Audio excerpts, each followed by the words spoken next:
Angel Di Maria, এই একটা নাম আজ কেন জানি বারবার মনে পড়ছে।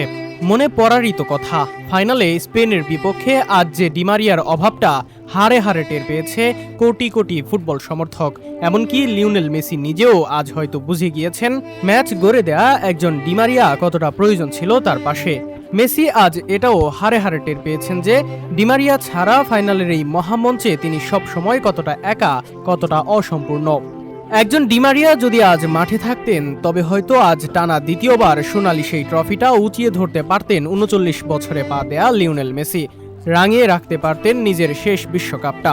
কিন্তু আজ একজন ডি মারিয়া নেই বলেই কি তবে এভাবেই স্বপ্ন ভেঙে চুরমার হয়ে গেল লিওনেল মেসির? কোটি ভক্তের মনে আজ সেই একটাই হাহাকার, হাই ডি মারিয়া, তুমি কেন আজ থাকলে না?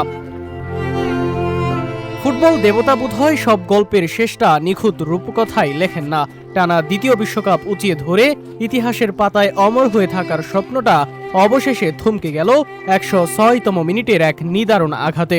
মেটলাইফ স্টেডিয়ামে আকাশটা তখন স্প্যানিশদের উৎসবের আলোয় আলোকিত, আর মাঠের ঠিক মাঝখানে একটা নিস্তব্ধ ছায়া। যে পায়ে ভর করে বিশ্বজুড়ে কোটি কোটি মানুষ স্বপ্ন দেখতে শিখেছিল, সেই পা দুটি আজ যেন ভারী বড্ড।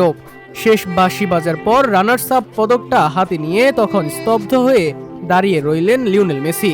তখন তার চোখের জল আড়াল করার কোনো চেষ্টা ছিল না। দীর্ঘ ২ দশকের জাদুকরী অধ্যায়ের শেষটা কি তবে এভাবেই হওয়ার কথা ছিল? ডি মারিয়াহীন এই ফাইনালে মেসিকে আজ একাই লড়তে হলো, এবং দিন শেষে সেই লড়াই এক ট্র্যাজিক অপূর্ণতায় গিয়ে থামল। আজ মেটলাইফ স্টেডিয়ামের স্প্যানিশ দুর্গের সামনে দাঁড়িয়ে আর্জেন্টিনা দল প্রতিটা সেকেন্ডে খুঁজেছে তাদের সেই ফাইনাল স্পেশালিস্টকে। ইতিহাসের পাতা উল্টালে দেখা যাবে ২০২১ সালে কোপা আমেরিকা, ২০২২ সালের ফিনালিসিমা কিংবা কাতারের সেই মহাকাব্যিক বিশ্বকাপ ফাইনাল। মেসির হাতে ট্রফি ওঠার আগে প্রতিবারই প্রতিপক্ষের জাল কাঁপিয়েছিলেন এই ডি মারিয়া। ২০২৪ সালে ডি মারিয়া যখন জাতীয় দল থেকে বিদায় নেন, তখনই হয়তো আর্জেন্টিনার ফাইনালের ভাগ্য থেকে সবচেয়ে বড় ভরসাটা হারিয়ে গিয়েছিল। আজ স্পেনের ইস্পাত কঠিন ডিফেন্সের সামনে যখন আর্জেন্টিনার আক্রমণ ভাগ খেই হারিয়ে ফেলেছিল, তখন একজন ডি মারিয়াই পারতেন নিখুঁত কোনো কাউন্টার অ্যাটাকে কিংবা জাদুকরী কোনো চিপ শটে ম্যাচের ভাগ্য এক মুহূর্তেই বদলে দিতে।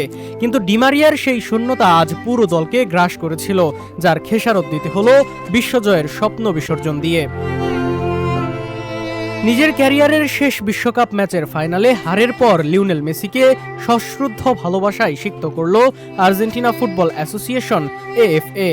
আর্জেন্টিনার এই মহাজাদুকরের প্রতি গভীর কৃতজ্ঞতা জানিয়েছে তারা লিখেছে, অধিনায়ক, তোমার চোখের জল আমাদের অশ্রু, তুমি আমাদের জীবনের সেরা সব আনন্দ এনে দিয়েছ। তোমার এই আত্মত্যাগ, জাদুকরী ফুটবল এবং একদম শেষ সেকেন্ড পর্যন্ত উজাড় করে লড়াই করার জন্য ধন্যবাদ। আমরা তোমাকে চিরকাল ভালোবেসে যাব, লিও।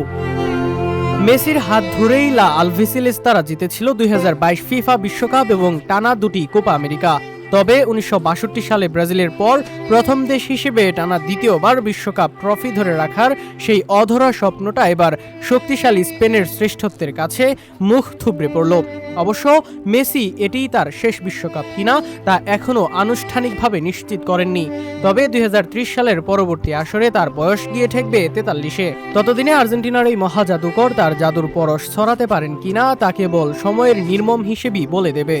তবে বয়স যতই বাড়ুক না কেন, ফুটবল প্রেমীদের মনের ক্যানভাসে তার সেই বা পায়ের মহাকাব্যিক কারুকাজ আর ডি মারিয়ার সাথে গড়া সেই রূপকথার জুটি সোনায় মুড়ানো স্মৃতি হয়ে চিরকাল খোদাই করা থাকবে। তবে এটা তো নিশ্চিতই বলা যায়, আজ যদি মেসির পাশে একজন ডি মারিয়া থাকতেন, তাহলে হয়তো ফুটবলের এই গল্পটা অন্যভাবেও লেখা হতে পারত।